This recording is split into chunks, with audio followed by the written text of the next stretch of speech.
This is the Hubble image of the Eagle Nebula.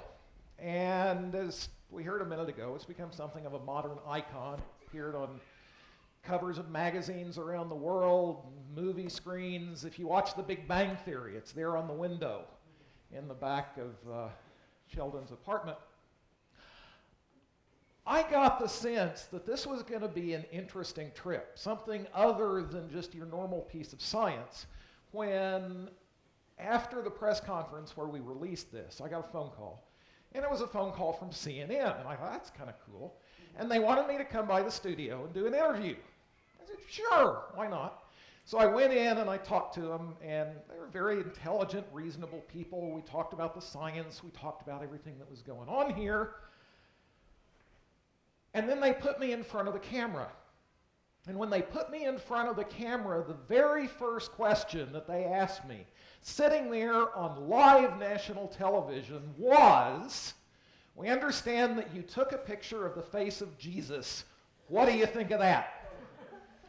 And in fact, there it is. There it is. Yeah, I'm not entirely sure that it's Jesus.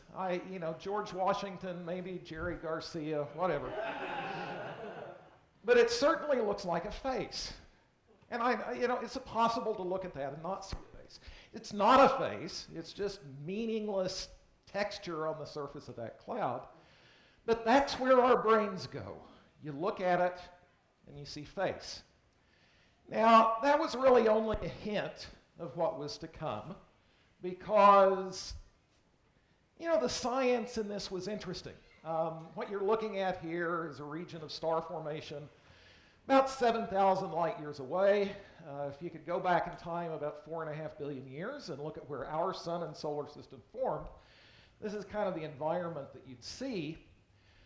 But pretty quickly, I realized that I was spending not so much time talking to my scientific colleagues about this as I was talking to people from all different walks of life.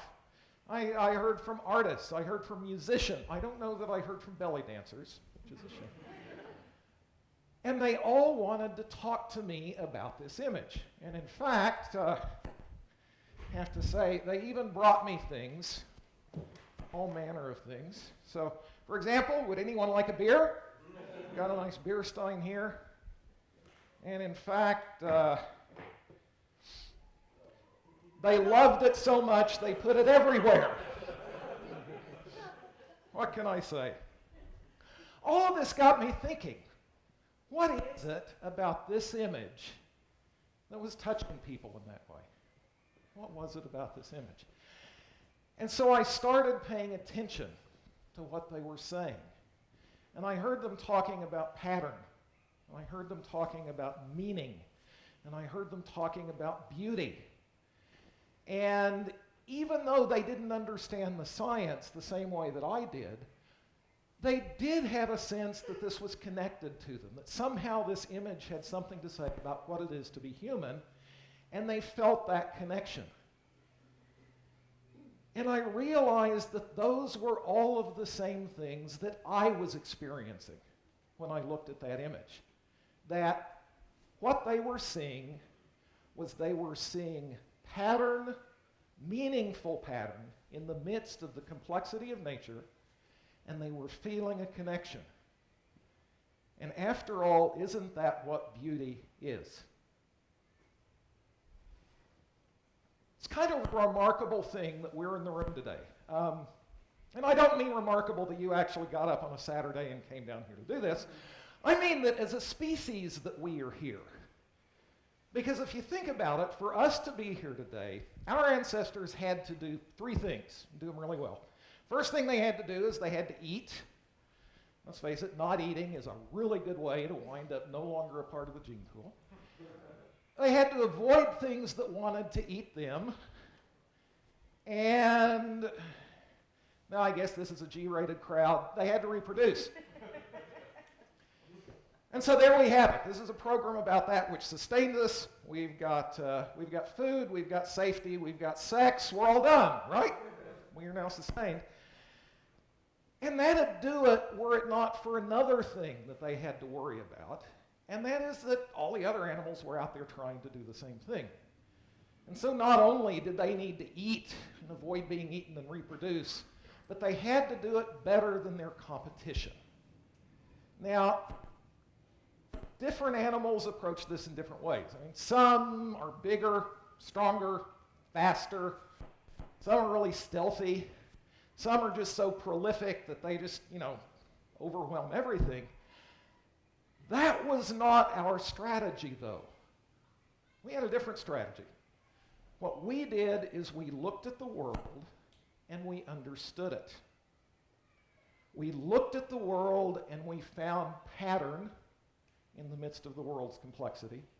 We found meaning, we found understanding, we found knowledge, and those are the things that allowed us first to understand the world, then to predict what was going to happen, to creatively plan for what was going to happen, and eventually to gain an extraordinary amount of control over the world.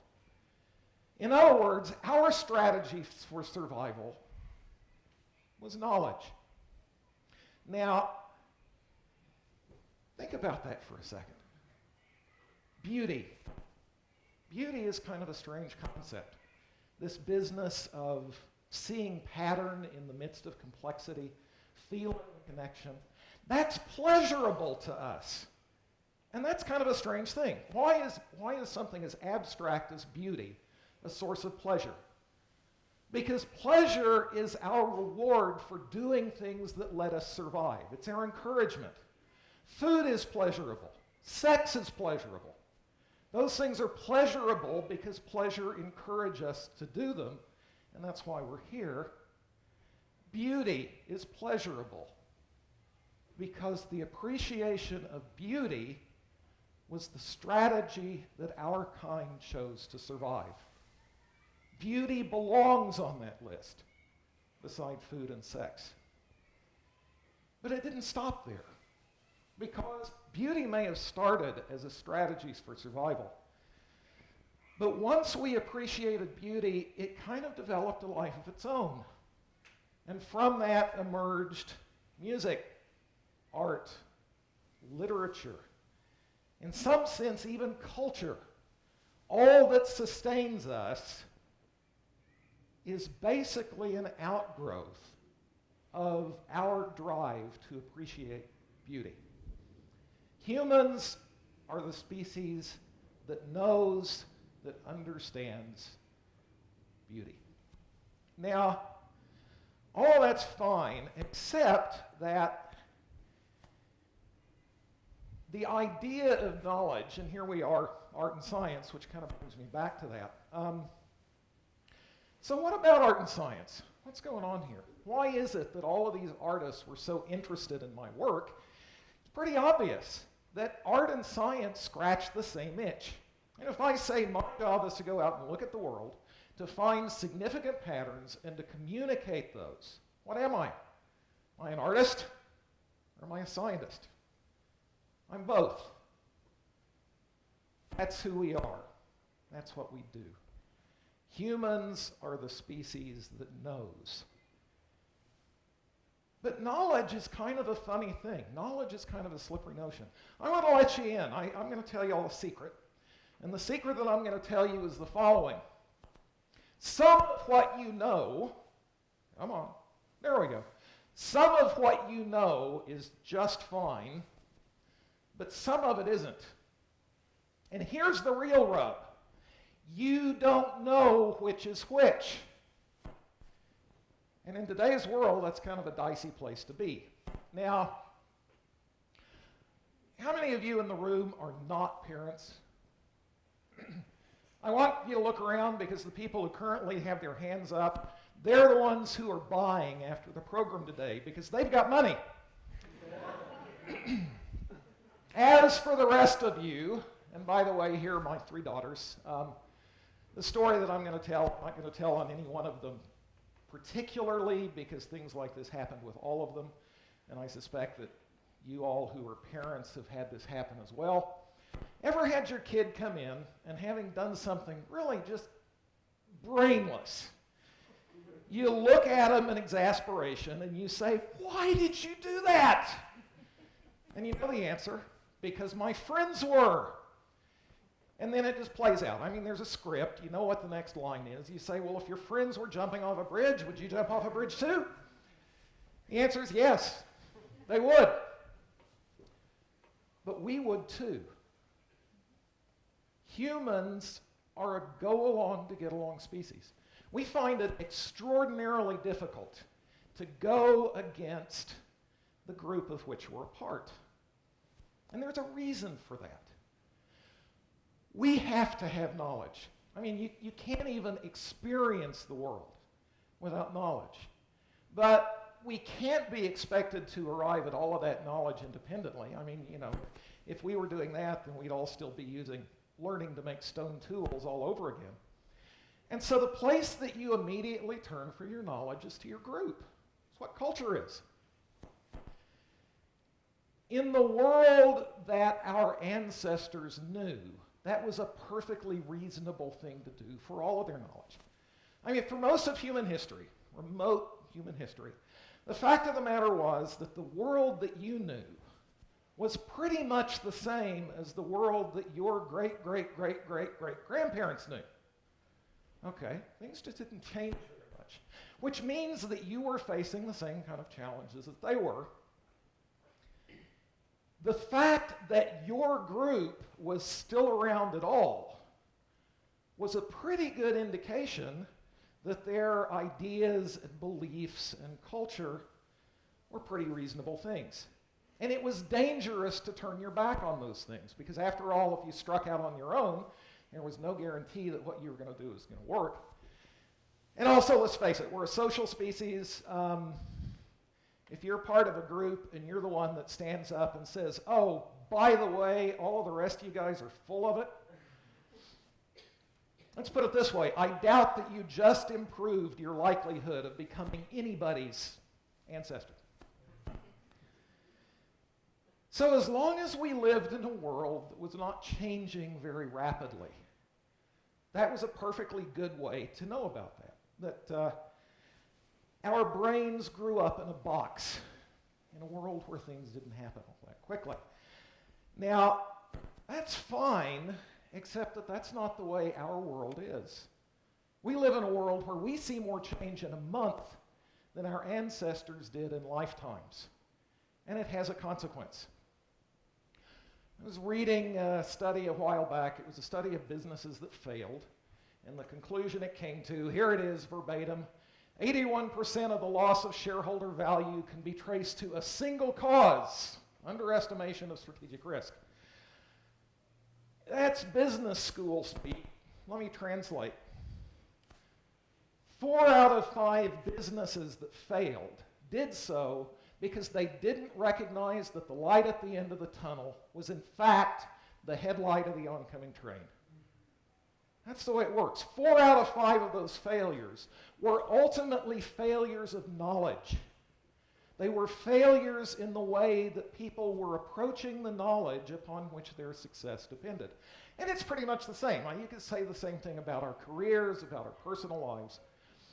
We live in a world that changes rapidly, and that's tough on us because that's not what our brains are really wired to deal with.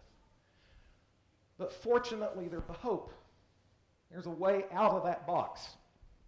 Turns out the box that our brains evolved in had some other walls on it. You know, we don't easily think about things that are moving too fast or things that are moving too slowly.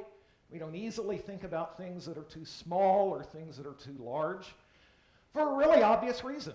We didn't need to think about those things to be able to eat or avoid being eaten or to reproduce. And so there was no imperative for us to be able to think outside of that box. And yet, we live in a time where we know about what happens when things move at close to the speed of light. We know about the deep time of geology. We know about the vastness of the universe, astronomy, cosmology. We know about things that are so tiny, the atom, quantum mechanics. So how do we do that? How do we get outside of that box that our brains are wired to be in? The answer to that is we follow that same drive to find and understand and appreciate beauty, but we follow it using a different way of knowing. We no longer know by turning to what people think, groupthink if you will, but instead we know by applying a very different standard of knowledge. And here it is. When you're doing this kind of stuff, you hear people talk about scientists proving things. Scientists don't prove things. What happens instead is that scientists try to show that things are wrong. That's the way it works. And so I know means that I have tried as hard as I can to show that something is wrong, but so far I've failed.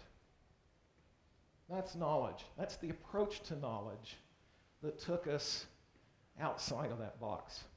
Which brings me back to this question, the relationship between art and science.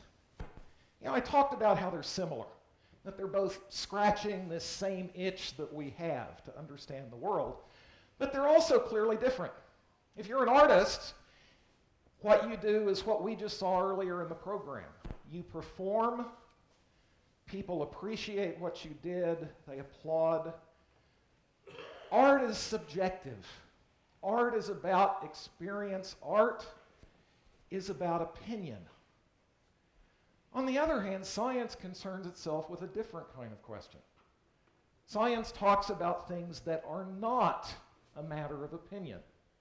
The way that we get outside of that box is by applying this standard that takes us away. So science concerns itself with questions that are not a matter of opinion. I want to turn that around a little bit and say that if something is not a matter of opinion, then the way that you need to learn about it is by trying to show that it's wrong and seeing whether you fail.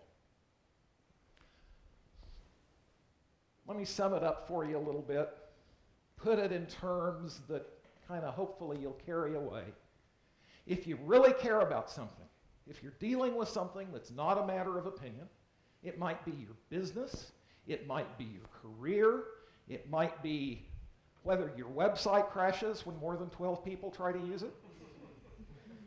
It might be whether dumping lots of carbon dioxide into the atmosphere is actually going to dramatically change the climate. You don't get to decide the answers to those questions. And so if you're going to be responsible, what you have to do instead is use this standard to discover the answers. Never bet the farm on an idea that you haven't tried to kill first. Now, there's one other idea that I want to leave you with. Here is sort of hopefully a practical approach to this. Remember that definition that to know means that you've tried as hard as you can to show that it's wrong, but so far have failed? That so far is meaningful because this never stops. There never comes a time when you say, okay, I've done this for long enough now, and now I can say everything's fine and I'm certain.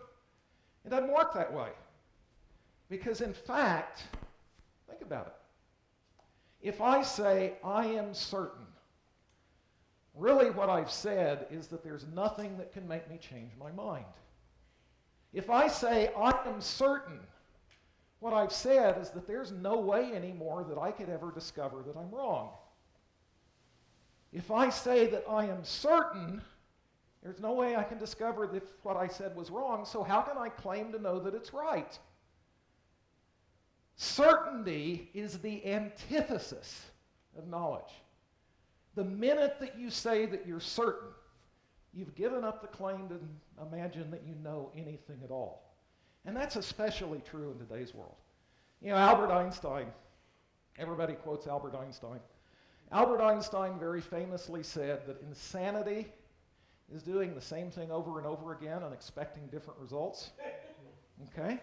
But let's face it, in today's world, insanity is doing the same thing over and over again and expecting the same results.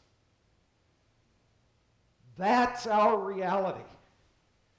Now, once you realize that, you can't have knowledge and certainty at the same time. What that means is that for us to be fully human, for us to embrace the world as we were meant to, for us to latch a hold of beauty and follow it, means that we also have to embrace uncertainty. That life is an adventure. Life is uncertain. And to do that takes an act of courage. And that is what sustains us. Thank you.